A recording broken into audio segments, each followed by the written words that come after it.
Assalamualaikum warahmatullahi wabarakatuh. Pemirsa Sultan TV, selamat pagi semuanya. Apa kabar? Semoga dalam keadaan sehat dan tetap bersemangat ya untuk beraktivitas di hari ini.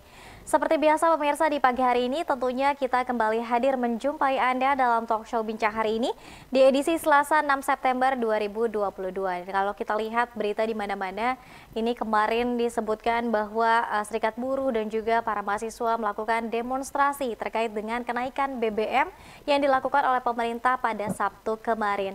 Tentunya ini akan berdampak pada berbagai hal, termasuk pada transportasi dan juga biaya pengiriman logistik. Sebelum kita membahas tema kita yang sangat menarik terkait dengan BBM naik, transportasi dan logistik meroket, kita ingatkan kembali untuk Anda yang belum follow media sosial kita di Instagram di @sultantv.co dan juga @beritasultantv, lalu fanpage Facebook kita di @kreatifsultan dan juga YouTube streaming kita di Sultan TV.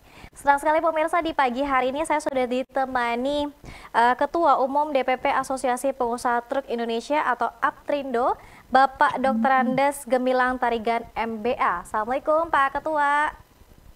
Waalaikumsalam Mbak Dea. Selamat pagi Bapak, Selamat sehat? pagi. Ya, sehat. Alhamdulillah. Terima kasih banyak Bapak sudah mau membersamai Sultan TV di pagi hari ini. Sama-sama. Baik, Ya, Mbak. masih di rumah ya Pak ya, belum ke Masih di kantor ya? rumah. Ya, Oke. ya. Bapak boleh sedikit tanggapan terlebih dahulu Pak terkait dengan kenaikan BBM yang sudah diketok palu oleh pemerintah pada Sabtu kemarin. Bagaimana tanggapan Bapak? Ya, memang ini kebijakan kenaikan BBM ini adalah kebijakan yang eh, ya secara kelihatannya sudah memang harus diambil oleh pemerintah. Karena kami adalah pengguna BBM bersubsidi jenis solar, bahwa 15 juta kiloliter BBM bersubsidi itu dikonsumsi 70% oleh angkutan truk, angkutan darat ya. Di samping kereta api dan nelayan dan kapal laut yang mendapatkan BBM bersubsidi ini, mereka itu sudah artinya sudah jatahnya sudah pasti. Sementara kami yang di jalan raya ini selama ini nggak jelas nasibnya, karena kita berebut BBM bersubsidi ini, terutama di daerah-daerah kalau di luar Pulau Jawa. BBM bersubsidi sebetulnya sudah langka setiap hari. Jadi kalau demikian tentunya akan mengganggu distribusi logistik. Tapi kenapa sampai demikian permasalahannya, apalagi di bulan akhir tahun. Nah, ini karena perbedaan harga antara BBM bersubsidi dengan yang non subsidi. 5.150 per liter untuk yang subsidi, 13.000 solar industri. Jauh sekali berbeda. Ada 8.000. Sehingga cenderung ini menjadi mainan daripada para perantara dan para ya yang menyelewengkan subsidi ini, sehingga pemerintah melihat ini nggak tepat guna, yang berhak malah justru nggak mendapat begitu ya. Maka sudah dilakukan oleh Pertamina beberapa langkah-langkah pun tidak mendapatkan, tidak berhasil. Langkah-langkah digitalisasi dan segala macam tidak juga kunjung selesai. Sudah hampir 5 tahun mengerjakan itu, sehingga memang satu-satunya terlebih sekarang harga minyak dunia yang sudah membumbung tinggi, sehingga pemerintah merasa bahwa subsidi yang selama ini bersekitar antara 120 triliun menjadi 502 triliun. Nah, ini kan jumlahnya sangat besar, sehingga pemerintah berusaha mengalihkan subsidi ini dengan cara lain, langsung memberikan BLT kepada orang yang tidak mampu. Kira-kira begitu kami melihat ini, sehingga Ya. kami sebagai pengangkut harus menyesuaikan tarif jasa kami. Maka kita menyesuaikan kemarin kenaikan BBM ini 32% ya. Harus dikonversikan kepada biaya operasi dan segala macam inflasi, maka kami menaikkan tarif 25% untuk biaya angkut truk. Itu kira-kira, Mbak. Baik, artinya Aprindo ini atau pengangkutan ini pada truk ini juga salah satu elemen yang cukup tersentuh juga ya Pak terkait dengan kenaikan BBM ini. Iya, Atau ya, atau ini kalau sebelumnya sebetulnya ya. eh, kami ini menerima subsidi BBM ini hanya sebagai perantara, Mbak. Mhm. Di mana yang sebetulnya tujuan subsidi diberikan kedua kami adalah dalam rangka mensubsidi pengguna jasa kami. Karena pengguna jasa itulah yang menikmati ongkos yang murah dari bahan bakar yang disubsidi oleh pemerintah. Itu kira-kira, Mbak Dea. Ya, artinya ketika ada kenaikan pun ini langsung dibebankan kepada pengguna jasa begitu ya Pak ya? Betul. Oke, ini dapat dari mana Pak hitung-hitungannya 25% kemudian yang disepakati oleh Aprindo? Eh, ini soal hitung-menghitung, itu ada beberapa metode.